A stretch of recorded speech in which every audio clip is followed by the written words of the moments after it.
তাহলে আমাদের এই কাজের জন্য আমাদের দুই ধরনের সফটওয়্যার প্রয়োজন।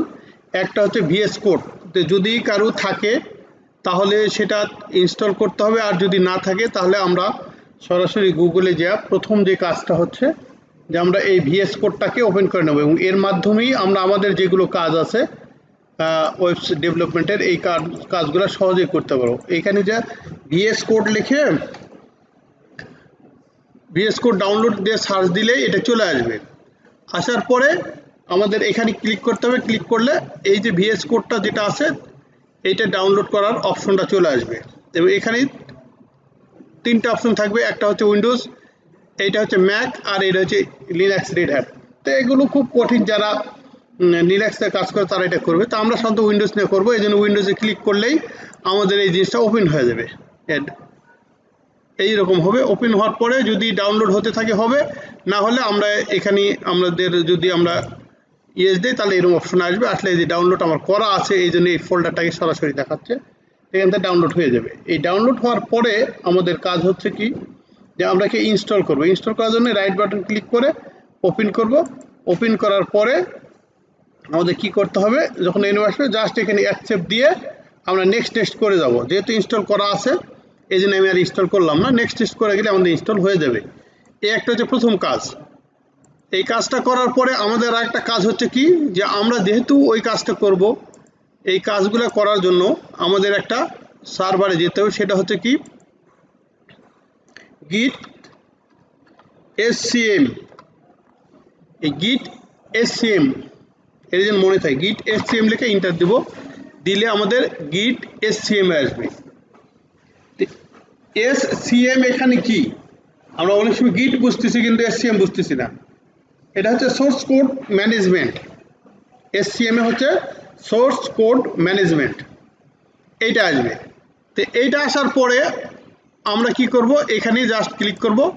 ক্লিক করলে আমাদের একটা চলে আসবে অপশনে যে এইরকম স্ক্রিনের মতো। এইখানে জাস্ট আমরা মানে ডাউনলোডের জন্য ক্লিক করব। তাই এখান থেকে যখন এটা ডাউনলোড হয়ে যাবে, আমার ডাউনলোড করা আছে, তারপরে আমি একটু দেখাচ্ছি যে এরকম যখন আমি ক্লিক করব তখন অটোমেটিক এটা ডাউনলোড হতে থাকবে এবং ডাউনলোড হওয়ার পরে আমাদের কাজ হচ্ছে কি এটাকে ইনস্টল করতে হবে। আমাদের কত বিটের দরকার, যদি 64 বিটের হয় উইন্ডোজটাকে 64 বিট করব, যদি 30 বিটের হয় তাহলে 30 বিটটা ডাউনলোড করবো। তো এখানে উইন্ডোজ আমার 64 বিট, এই জন্য এখানে আমি ক্লিক করলাম।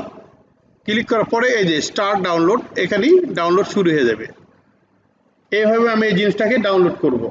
ডাউনলোড হয়ে গেল। এই ডাউনলোড হওয়ার পরে আমাদের কি করতে হবে, এখানে ওপেন করতে হবে। তাহলে ওপেন ফোল্ডার যখন দিব তখন আমার এই যে এখানে ডাউনলোড হয়েছে এটাকে আমাকে ইনস্টল করতে হবে। রাইট বাটন ক্লিক করে আমি ইনস্টল করব। ইনস্টল করার সময় আমাদের যখনই এই ইনস্টল এটা ওপেন হবে তখন আমাদের কাজ হচ্ছে কি শুধু নেক্সট করে যেতে হবে, আর কিছুই করতে হবে না। আমার এখানে ইনস্টল করা আছে এই জন্য আমি ইনস্টল আর করবো না, নেক্সট করে যাব, তাহলে আমাদের এটা ইনস্টল হয়ে যাবে। এইটা ইনস্টল হয়ে গেলে আমাদের আর একটা জিনিস দেখতে হবে, সেটা আমরা পরে যাচ্ছি না। নেক্সট জানো ওটা তো ইনস্টল হয়ে গেছে, এখন কিভাবে কাজ করবো আমি ওটা দেখাচ্ছি। ভিএস কোড ওপেন হয়ে গেছে, ওই অবস্থায় থাক, পরে আমি দেখাচ্ছি। তো এখন আমাদের এটা হয়ে গেল। এরপরে আর একটা সফটওয়্যার দরকার, মানে এই যে জিনিসগুলো কোথায় রাখবো সেই ওয়েবসাইটের দরকার, সেটা হচ্ছে github.com। github.com।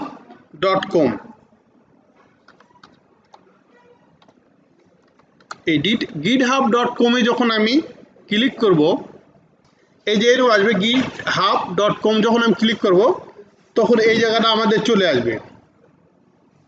github.com এ যখন এই জায়গায় চলে আসবে, প্রথমে আমাকে কি করতে হবে, সাইন আপ করতে হবে। আমরা কি করব, আমাদের ওয়েবসাইটে যা এই github.com লিখব। লেখার পরে এখানে যে দুইটা অপশন আছে, সাইন ইন আর একটা হচ্ছে সাইন আপ। তো প্রথমেই সাইন আপ করে নিতে হবে। সাইন আপে ক্লিক করার পরে আমাদের কিছু অপশন আসবে, যে প্রথমে হয়তো ইমেল চাবে, তারপরে ইউজার আইডি চাবে, পাসওয়ার্ড চাবে। এই যে বলছে এন্টার ইওর ইমেল, যে কোনো আমরা একটা ইমেল অ্যাড্রেস দেব।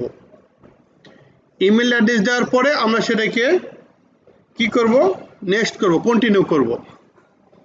যেমন আমি একটা ইমেল অ্যাড্রেস দিই, এই যে দেওয়ার পরে এটা যে কোনো একটা ইমেল অ্যাড্রেস দেবো, দেওয়ার পরে ক্রিয়েট পাসওয়ার্ড বলবে। এখানে একটা পাসওয়ার্ড দিতে হবে, যে পাসওয়ার্ডটা আমাদের যেন মনে থাকে সবসময়। এরকম একটা পাসওয়ার্ড দিতে হবে। তো পাসওয়ার্ড আমি আমার মতো করে দিলাম। পাসওয়ার্ড দেওয়ার পরে এই যে পাসওয়ার্ড স্ট্রং কথাটা লিখছে, এই পাসওয়ার্ড এবং ইমেল অ্যাড্রেস এই দুটো মনে রাখতে হবে। রাখার পরে আমি কন্টিনিউ দিলাম। দেওয়ার পরে এখানে বলছে ইন্টার ইউজার নেম। এখন ইউজার নেম কী হবে?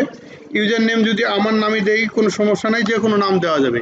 দিলে এটা অ্যাভেলেবল কি না এটা দেখবে, নোট অ্যাভেলেবল। তাহলে নোট অ্যাভেলেবল যদি হয় তাহলে আমরা এই কিছু শুল্ক সঙ্গে অ্যাড করে দেব। দিলে এখানে অ্যাভেলেবল কি না, যেটা অ্যাভেলেবল এইটাও মনে রাখতে হবে যে আমি ইউজার নেমটা কী দিলাম। তো এগুলো মনে রাখার জন্য আমরা কি করব, গুগল ড্রাইভে যাব। যাওয়ার পরে আমরা একটা নিউ কি নেব, একটা শিট নেব, গুগল ডক্স নেওয়ার পরে এখানে আমরা লিখব আমাদের যে জিনিসগুলো। এখানে হচ্ছে গিটহাব অ্যাকাউন্ট, উপরে লিখব গিটহাব অ্যাকাউন্ট। লেখার পরে এখানে আমাদের গিটহাব অ্যাকাউন্ট এই পেজের নাম আসলো। এখানে আমরা লিখব কি, যে আমাদের যে অ্যাকাউন্টটা আছে ওই অ্যাকাউন্টের ইমেইল হয়তো নিচ্ছি ডট দিচ্ছি, ওটা দিলাম। দেওয়ার পরে আমরা ইউজার নেম দেবো। ইউজার নেম আমাদের যেটা ছিল সেটা আমরা দিব। দেওয়ার পরে এখানে পাসওয়ার্ডটা একটু টেকনিক করে দিতে হবে, যে যদি কেউ এরা কোনো সময় ঢোকে বুঝতে যেন না পারে। আমি ফার্স্ট ওয়ার্ডগুলো দিব, দেওয়ার পরে ডট ডট এরকম করে দেওয়ার পরে তারপরে এর মধ্যে আমার চিহ্ন থাকে গেল। তাহলে আমি এর মধ্যে পাসওয়ার্ড কী দিয়েছি আমার দেখলেই মনে হবে। বাস, এটা গুগল ড্রাইভে থেকে গেল। তাহলে আমি যে কোনো জায়গায় বিশ্বের যদি আমার লগ ইন করতে যাই আমি ভুলে যাই, তাহলে এই দুটোতে আমি লগ ইন করতে পারবো। তো এটা এখানে গুগল ড্রাইভে রাখা দিলাম। দেওয়ার পরে আমাদের কি হচ্ছে, এখানে আমাদের ইউজার নেমটা থাকলো, আমরা কন্টিনিউ দিয়ে দিলাম। কন্টিনিউ দিলে এখানে একটা কথা বলছে, would you like to receive product up to date and accommodation via email, মানে ইমেলের মাধ্যমে জানতে চাবে কি না যে আমার প্রোডাক্ট আপডেট আসছে। আমি যদি ইমেলের মাধ্যমে জানতে চাই তাহলে ওয়াই চাপবো, আর যদি মনে করি না আমার আপডেট আসছে কিনা এটা জানার দরকার নাই তাহলে সরাসরি এন চাপবো। যে কোনো একটা চাপলেই হবে, কোনো সমস্যা নাই। চাপার পরে আমরা এখানে কন্টিনিউ দিয়ে দেবো। কন্টিনিউ দিলে এখানেই আমাদের একটা আসবে, মানে ওই পাজল আসবে। এটাকে আমাদের কি করতে হবে, পাজলটাকে সেট করে দিতে হবে। তো এখানে স্টার্ট পাজলে ক্লিক করলে আমাদের আসবে, উপরে লেখা আছে পিক দ্য গ্যালাক্সিগুলো আমার যেখানে আছে সেই গ্যালাক্সিটা আমাকে চয়েস করতে হবে। তাহলে এখানে এটা গ্যালাক্সি, তারপরে আবারও দিচ্ছে গ্যালাক্সি, এখানে গ্যালাক্সি আছে। তারপরে এই যে আমার হয়ে গেছে, হয়ে যাওয়ার পরে আমি এখন দেবো create an account. Create an account দিলে আমার এই অ্যাকাউন্টটা হয়ে যাবে। এখন এই যে এখানে কিছু আমার কোড আছে, এই কোডটা চাইছে। কোডটা কোথায় আছে, আমার যে ইমেল অ্যাড্রেস আমি যেটা দিয়েছিলাম ওইখানে একটা কোড চলে গেছে অলরেডি। ক্লিক করার পরে আমার যে কোডটা ওরা দিয়েছে, এই কোডটা আমাকে ওইখানে দিতে হবে। দেখি কপি করে দিলে হবে কি না। যদি কপিতে যাবে না হলে একটা দুটো করে লিখতে হবে। চলে গেছে, এই যে আমি দিয়ে দিলাম। দেওয়ার পরে আমার অলরেডি হয়ে গেল। এখন রয়েছে how member team you will working with you, মানে কতজন মেম্বার এই টিমে কাজ করবে। আমার 10 জন হতে পারে, 20 জন হতে পারে।